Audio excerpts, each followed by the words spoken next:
The quadrilateral security dialogue क्यूसिड, जिसे quad के नाम से भी जाना जाता है, जिसमें अमेरिका, भारत, जापान और ऑस्ट्रेलिया शामिल है, उसके सामने चाइना और रशिया ने रीजनल सिक्योरिटी को ध्यान में रखते हुए एक नया प्लेटफॉर्म बनाने का ऐलान किया है। इसे रीजनल सिक्योरिटी डायलॉग प्लेटफॉर्म कहा गया है और इस बदलते इंटरनेशनल इक्वेशंस और सियासी तमाशे के बीच भारत की मोदी सरकार के लिए नए और पुराने दोस्तों के साथ बैलेंस बनाए रखना बेहद मुश्किल हो गया है।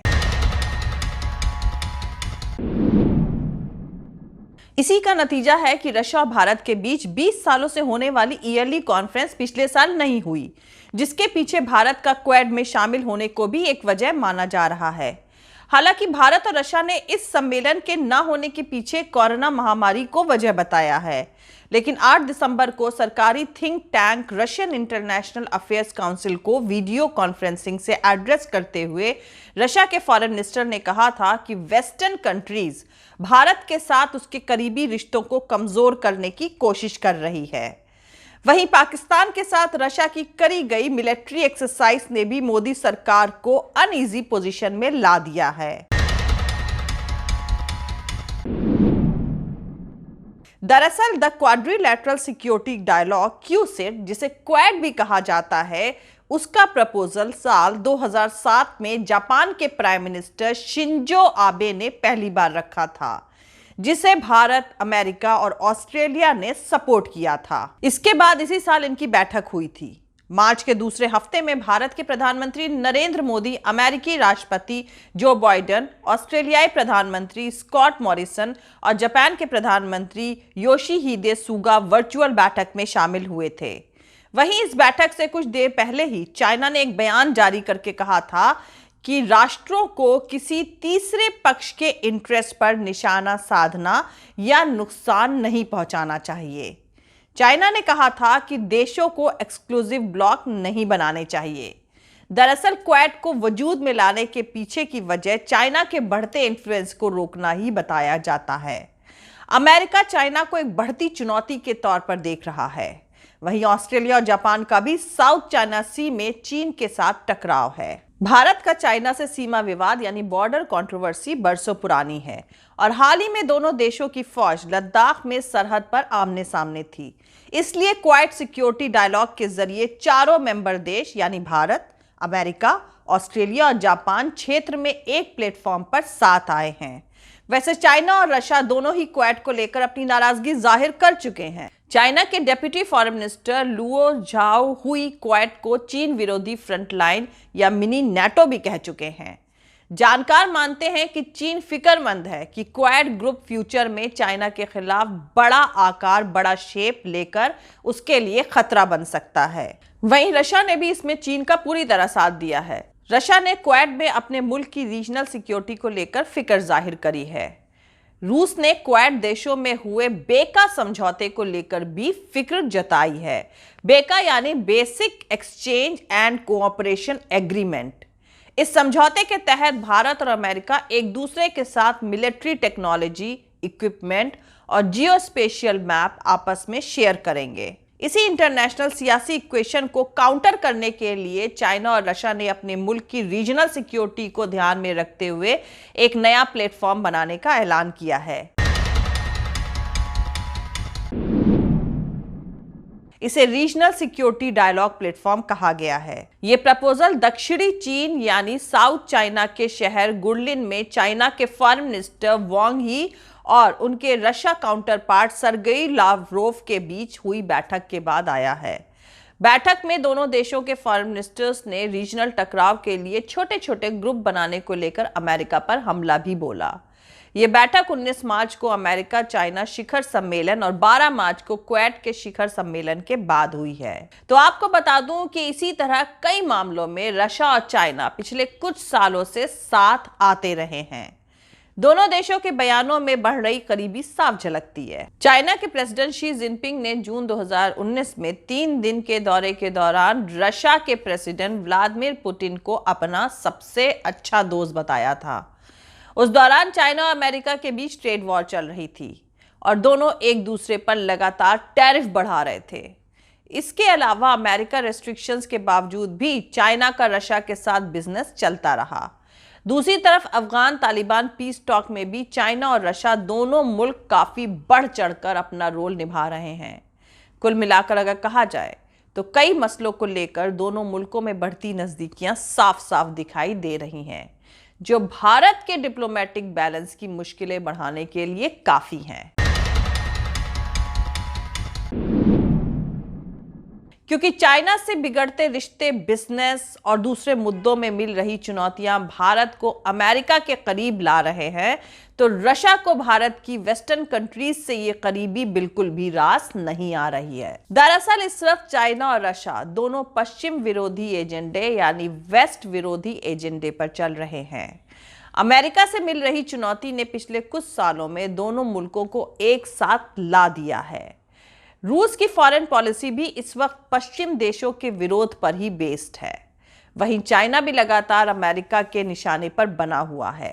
इस तरह दोनों के इंटरेस्ट आपस में जुड़ गए हैं, इसलिए वो मिलकर अमेरिका की चुनौती से निपटना चाहते हैं।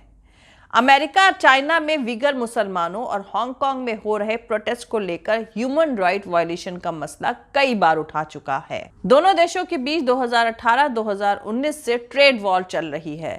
वहीं चाइना और भारत के बीच सीमा विवाद में भी अमेरिका ने खुलकर भारत का सपोर्ट किया है। हाल ही में यूरोपियन यूनियन ने शिनजियांग प्रांत में हो रहे ह्यूमन राइट वायलेशन को लेकर चाइना पर बैन लगाए हैं, जिस पर चीन ने पलटवार भी किया। दूसरी तरफ अगर रूस की बात करें तो हाल ही में अमेरिकी प्रेसिडेंट जो बाइडेन ने व्लादिमीर पुतिन को घातक कहा था, तो पुतिन ने जवाब देते हुए कहा कि हम जैसे होते हैं दूसरा भी हमेशा वैसा ही नजर आता है। जो बाइडेन ने हाल ही में एक इंटरव्यू में कहा कि रूसी प्रेसिडेंट व्लादिमीर पुतिन को अमेरिका के चुनाव में छेड़छाड़ की कीमत चुकानी होगी। दरअसल चीन और रूस दोनों अमेरिका को एक बड़ी मुश्किल के तौर पर देख रहे हैं।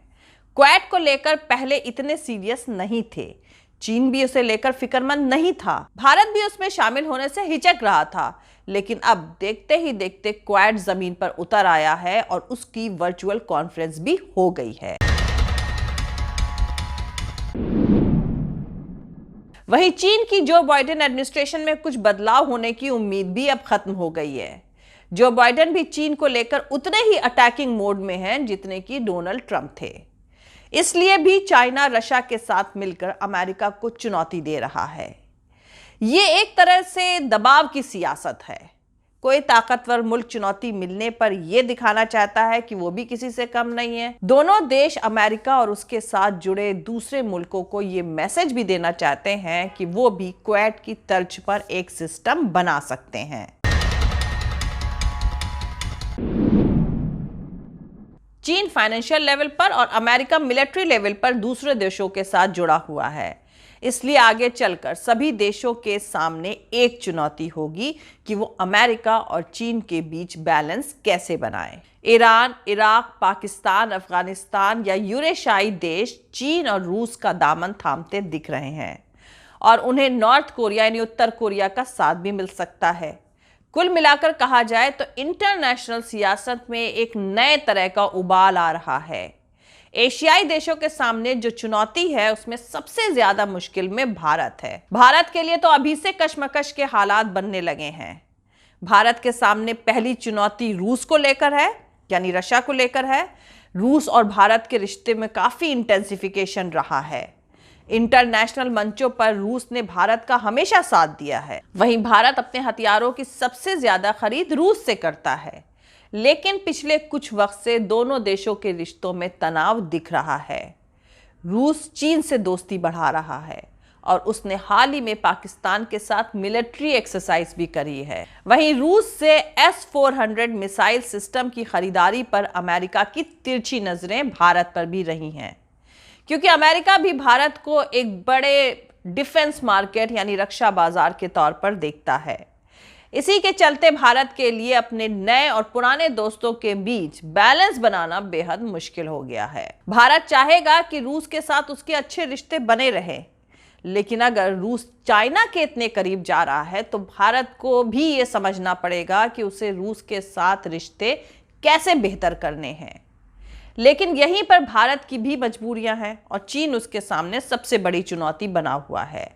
इसलिए रूस को भी भारत की मजबूरी समझनी होगी। दरअसल चीन और रूस के रिश्तों का बेस पश्चिम विरोध यानी वेस्ट विरोध है, जिसमें भारत साथ नहीं दे सकता, क्योंकि चीन के साथ बने गतिरोध में अमेरिका ने भारत का खुलकर सपोर्ट किया है, जबकि रूस ने सुलह करने की कोशिश करी थी। यहां दोनों देशों के इंटरेस्ट पूरी तरह टकराते हैं। ऐसे में देखना होगा कि ऑपोजिट लहरों पर सवार दोनों देश कैसे साथ बने रहते हैं। इसी तरह ईरान और अफगानिस्तान जैसे देश भी भारत के करीबी रहे हैं, जो बदलती सियासी इक्वेशन में चाइना के नजदीक जा रहे हैं। इसलिए भारत की मोदी सरकार के लिए ये एक बेहद मुश्किल दौर साबित हो सकता है। जय हिंद, सत्यमेव जयते, अल्लाह हाफिज। दोस्तों, हमारे पूरे वीडियो, दूसरे और वीडियोस देखने के लिए हमारे YouTube चैनल पॉलिटिकल तमाशा में डॉक्टर अर्शी को सब्सक्राइब करके वहां पे लगी बेल आइकॉन को जरूर दबा दें, ताकि आपको हमारे आने वाले हर वीडियो की अपडेट्स मिलती रहे। और दोस्तों, अगर आपको हमारा काम पसंद आता है, हमारे वीडियोस पसंद आते हैं, तो www.patreon.com/dr अर्शी खान पर जाकर डोनेट करके आप हमारे काम को सपोर्ट कर सकते हैं। दोस्तों, अगर आपको हमारा वीडियो पसंद आता है तो लाइक और शेयर करना हरगिज नहीं भूलें। आप हमें फॉलो भी कर सकते हैं हमारे ट्विटर, इंस्टाग्राम और फेसबुक पेज पर। मेरा ट्विटर हैंडल है @ArshiAzizKhan। Thank you. मिलते हैं अगले वीडियो में।